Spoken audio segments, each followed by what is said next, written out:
Aloha Luminary, it's Leslie Tagorda, still here in Hawaii. And this week, I wanted to bring you a replay of last year's episode, How to Cultivate Leo's Passionate Energy in Your Brand. I'm sure you're already feeling the heat of Leo season, especially if you're in the Northern Hemisphere. And I'm personally, as an Aquarius, really loving all of this creative flow and energy. So I hope you enjoy this episode.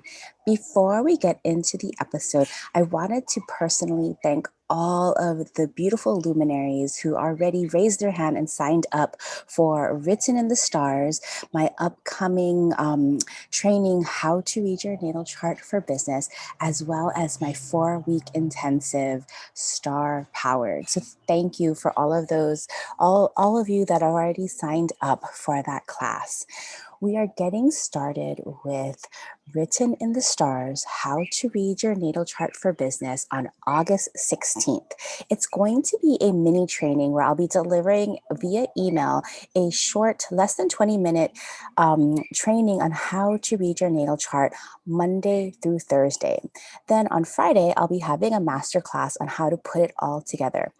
Each of those days, I'll be showing up live on a private Zoom link for everybody who's registered to answer your personal questions. So if you need help with interpreting your own chart or have questions about how to apply it in your business, you can get your personalized attention from me with those live Q&A sessions every day that week from August 16th through August 20th.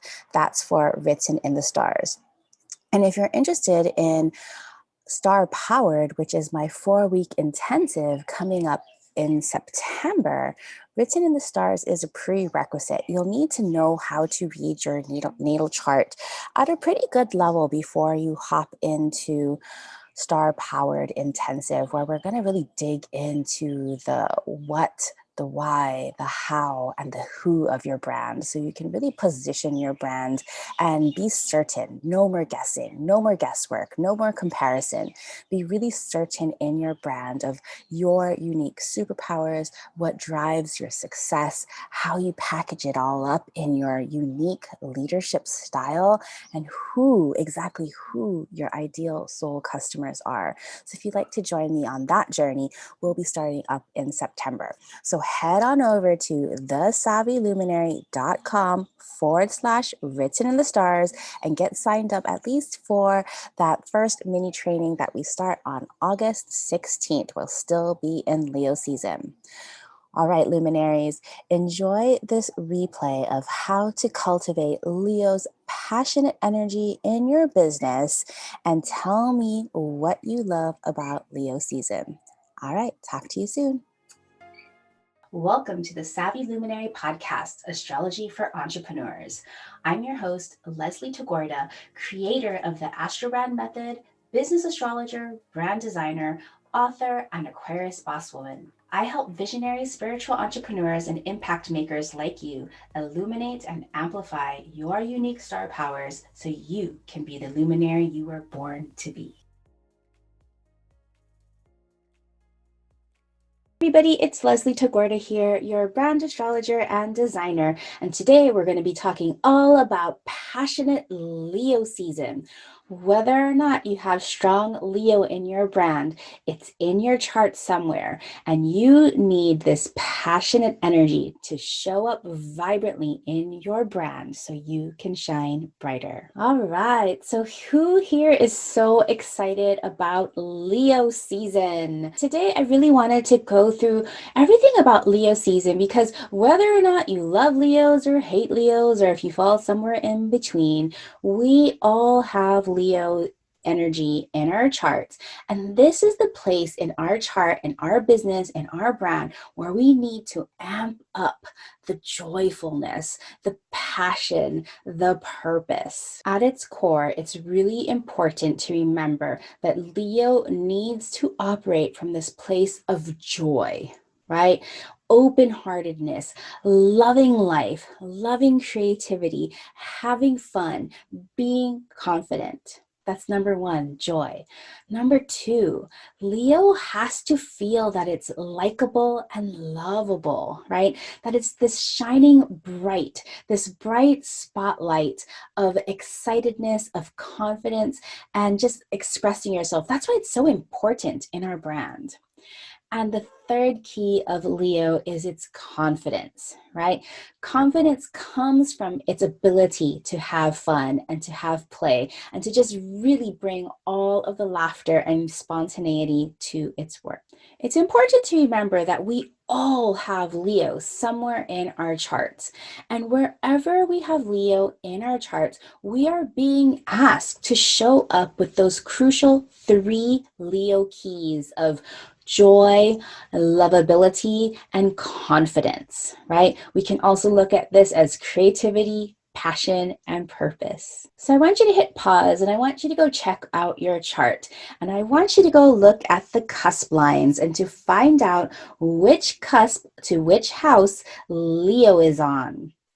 You can imagine that shining brighter in your business has everything to do with your visibility, how your brand is perceived, who your brand is known to. Now, not all of our businesses are meant to be like these ultra luminary, bright in the limelight brands. In fact, there are many, many businesses and successful businesses that their brand is fine-tuned to shine its light only in the very kind of private places under the covers, as I was mentioning earlier.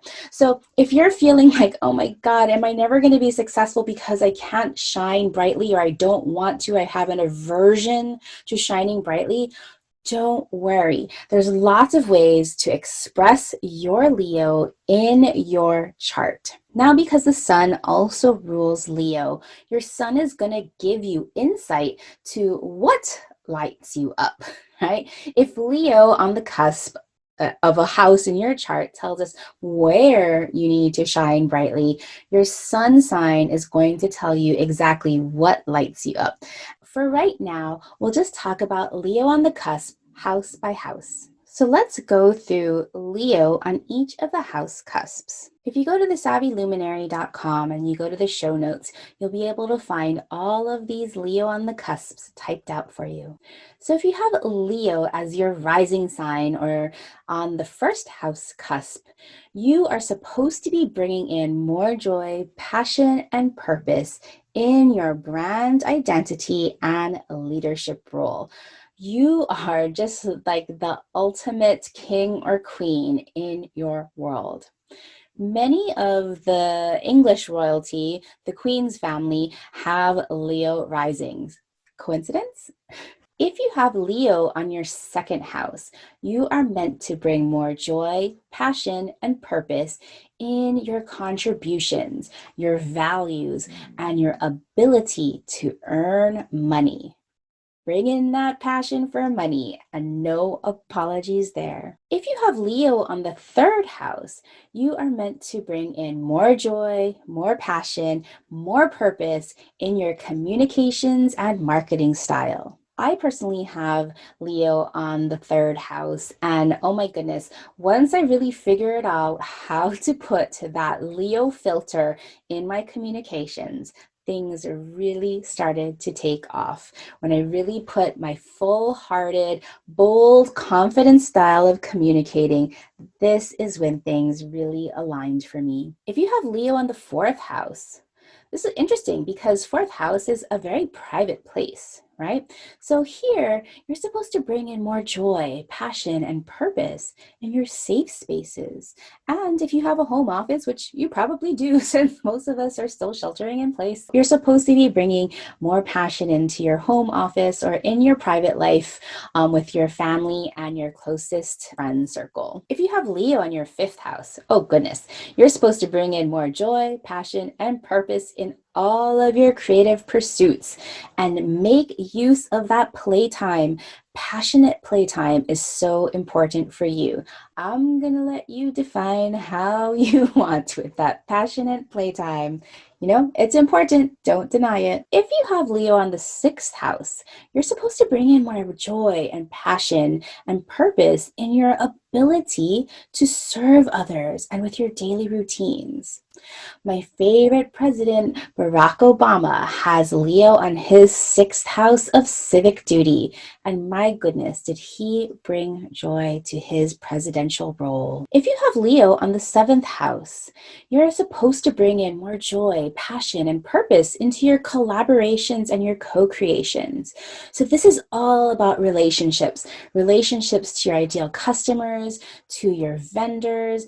You bring the passion when it comes to co-creating. If you have Leo on your eighth house, you're meant to bring more joy, passion, and purpose into your ability to regenerate and cultivate return on investments, right? So thinking about how creative and how confident can you be when learning to use other people's money to grow your business. If you have Leo on your ninth house cusp, you are meant to bring in more joy, passion, and purpose in your higher and continued learning and teaching. Anything that's going to help you expand your mind, expand your belief system, or help others expand their minds and belief systems. If you have Leo on your 10th house cusp, also known as your midheaven, you are here to bring in more joy, passion, and purpose in the way that you are visible in the world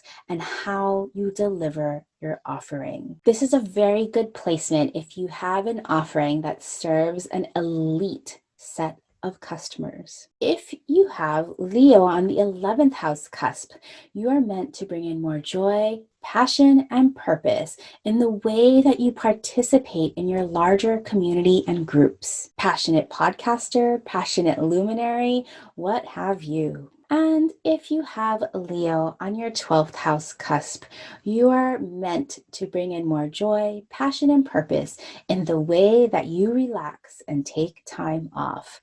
Yes, retreat is so important for you. So how do you feel about embracing Leo in your brand? Do you understand where you need to show up and shine on? All right, until next week. The greatest thing that you could do to me to pass things forward is to head over to Apple iTunes and leave a rating and review for this podcast. Let others know what you think, and each rating and review helps this podcast be more visible to listeners like you.